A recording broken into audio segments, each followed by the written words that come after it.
சென்னையில் தீபாவளி சீட்டு நகை சீட்டு மோசடி வரிசையில் ஸ்கூல் ஃபீஸ் ஃபண்ட் சீட்டு மோசடி அரங்கேறியுள்ளது. இதில் பாதிக்கப்பட்ட 52 பெண்கள் தாங்கள் இழந்த 16 லட்சத்தை மீட்டு தருமாறு புகார் அளித்துள்ளனர். சென்னை வண்ணாரப்பேட்டையைச் சேர்ந்த கல்பனா 1000 ரூபாய் கட்டினால் 12 மாதத்தில் 12,000 ரூபாய்க்கு கூடுதலாக 4,000 தருவதாக கூறி ஸ்கூல் ஃபீஸ் ஃபண்ட் சீட்டு நடத்தி வந்துள்ளார். இதை நம்பி பெண்கள் பணத்தை கட்டி வந்துள்ளனர். தற்போது கேட்டால் உங்கள் பணத்தை வேறு நபரிடம் வட்டிக்கு விட்டிருந்தேன், அவர் தன்னை ஏமாற்றிவிட்டதாக கல்பனா கூறியுள்ளார்.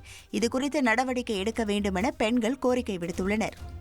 மருத்துவ கவுன்சில், பார் கவுன்சில் போன்ற சட்டப்பூர்வ அமைப்புகளில் 4% மாற்றுத்திறனாளிகளுக்கு ஒதுக்கீடு செய்ய வேண்டும் என சென்னை உயர்நீதிமன்றம் உத்தரவிட்டுள்ளது. இது தொடர்பாக வழக்கறிஞர் ரமேஷ் பாபு என்பவர் சென்னை உயர்நீதிமன்றத்தில் வழக்கு தாக்கல் செய்திருந்தார்.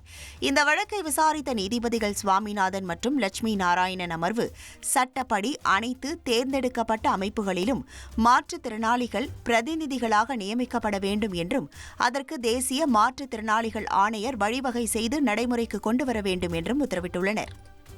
ட்ரெண்ட ஃப்ரெண்ட் ஆக்கிக்கோங்க. 2.5 கோடிக்கும் அதிகமான தந்தி டிவியின் சப்ஸ்கிரைபர்ஸ் அண்ட் ஃபாலோவர்ஸ் குடும்பத்துல நீங்களும் இணையுங்க.